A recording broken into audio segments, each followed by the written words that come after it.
Welcome to Deadly Night Tales. The Curse by Liah S.Thorley. Lips pale blue and skin whiter than chalk. Eyes darken as life begins to fade. She's barely conscious, barely breathing. I reach for her hand and her fingers twitch. She stopped fighting, ceased pushing. The baby will die if it's not dead already. She parts her lips and tries to speak. Her voice is a husky whisper, barely audible. I have to put my ear to her mouth to hear. Save the bairn. Cut him out. The thought is unbearable, but I know she's right. Eyes roll as her body contorts. She could no longer scream, but the agony shows in her twisted face as she bites down on the leather strap. Belly contracts tight over the infant, but does not push him down.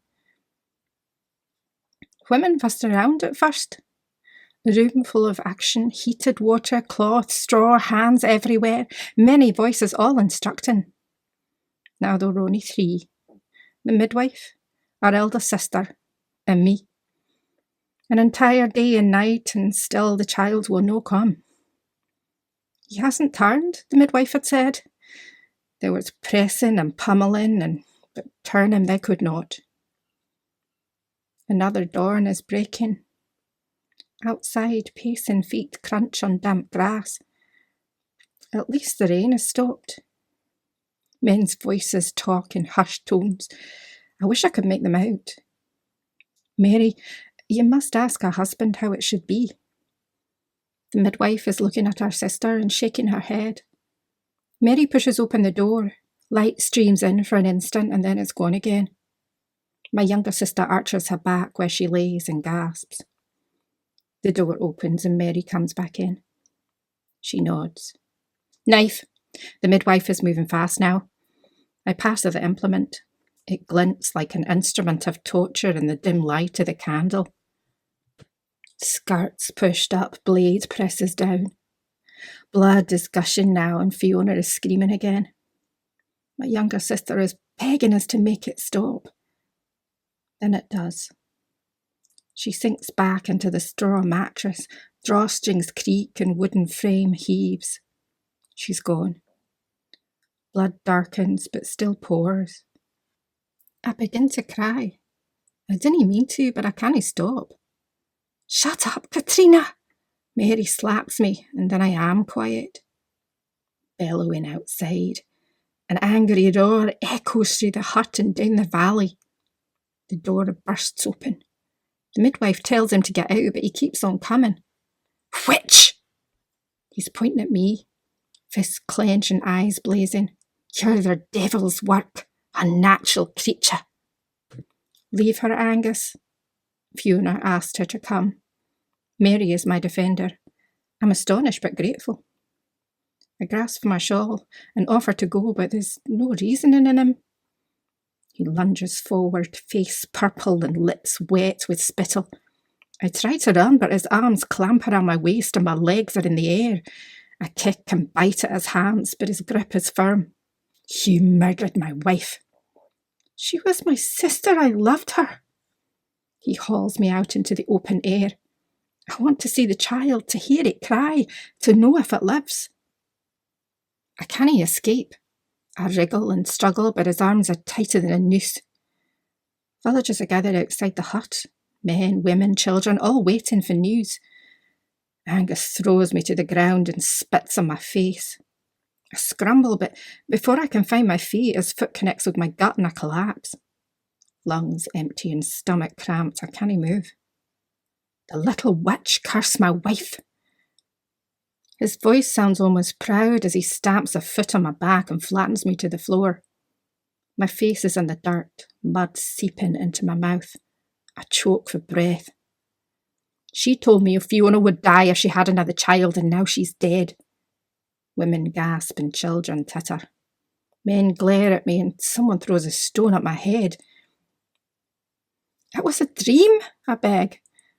I saw it in a dream. I only asked you to wait a while, till she was strong again after her sickness. Witch, he yells again. This is not the first time she's predicted the future. She's no fit to live among us. I am a good Christian woman, I plead, and it's truth. Another kick crushes my side, a crack and a searing pain like a dagger in my chest. People are gathering closer. Angus rips at my frock, cloth tears, skin exposes to cold air. I shiver. Somewhere toward the back of the crowd, I hear a chant begin. First, a single voice of a woman, then more voices and more until the chant is as loud as thunder. Stone her, stone her, stone her! The cry rings in my ears and burns in my skull. My dreams are my curse, but I never thought they would kill me. Hands grapple with me. I try to struggle, breath coming back and pain easing. Rough fingers grasp at my nails, scratching at my skin. Someone pulls my shawl away and binds my ankles with it. I cry out, but no one cares. The midwife rushes from the hut. I can hear her calling. A baby wails and I pray it's Fiona's child, alive and well. I thrash my arms in search for Mary. I glimpse her through the crowd. She's pushing her way through to me, begging Angus to stop. I'm hoisted up over shoulders, arms spread and legs together like a cross. Angus is by my head. I can hear his voice booming in my ear. Mary is calling out, but her way is barred. I think someone is dragging her away, for her voice is fading into the distance. My hair comes loose from its tie. I can feel the wind blowing through my curls. I turn my head, silent now. Mist is rising over the loch in the distance, and a streak of blue brightens the grey sky. I'm being marched up the hill. I know where it had taken me. I'm set down on a granite slab, unused for centuries, flat to the earth and stained with ancient sins. It's as though it's been waiting for me. I feel the cold stone against my skin and through my clothes. I stare at the sky and pray for salvation. I'm immediately pinned by a large rock to my chest. The weight is immense and I can't breathe. They gag me with a scarf, but I should not give them the pleasure of hearing me cry out. The stones come fast, crushing my limbs, my stomach, my chest. I watch the clouds rush past the winter sun as the morning rises. Pain washes over me as rock by rock my body begins to break. My right knee cracks so loud the woman who dropped the stone flinches. For a moment she catches my eye. I look up at her. She's my neighbour. Her wispy brown hair ruffles in the breeze beneath her green headscarf. Her hand flutters at her throat as she tightens a shawl about her and backs away. I look down to see a trickle of my blood running from my left breast onto the slab beneath. The stone has punctured the skin, but the pressure on my lungs is so great I feel no other pain. I'm unsure how I'm still breathing. I raise my eyes back to the sky. I didn't want to see their faces. I can feel tears run down my cheeks, but no sound escapes my lips. The blood trying to pump through my trapped veins is deafening. I beg God to take me. They're slowing down now. Stones are getting smaller, but each one feels heavier than the last. People are beginning to fall away, and I can hear someone telling them to stop. A shadow falls across my face from behind. I try to focus, but my vision is blurred. There is a man leaning over me. His eyes are not angry, but full of pity. Is she dead? I can no longer recognise voices. If she's not, she ought to be. Sound echoing through my head as though I'm in a tunnel. She lives. My neighbour is leaning over me, holding her fingers to my lips. That proves she's a witch then. This voice I do ken. Angus. I wish I could kick out at him, but the stranger's eyes above me are soothing my pain.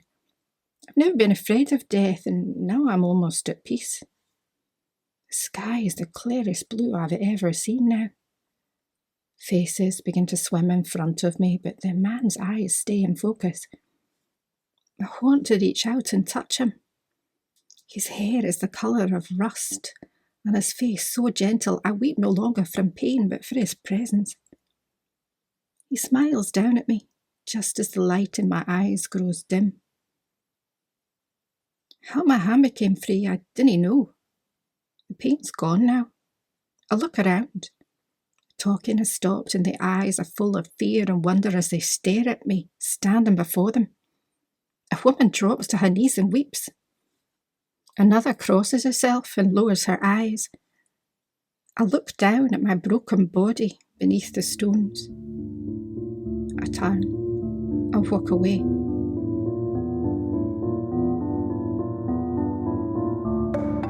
Thank you for listening to Deadly Night Tales. Please like, subscribe and follow us to help others find the show. And if you have a creepy story that you'd like a chance to have read on the show, please check the show notes for submission information. Thank you, good night and sleep well.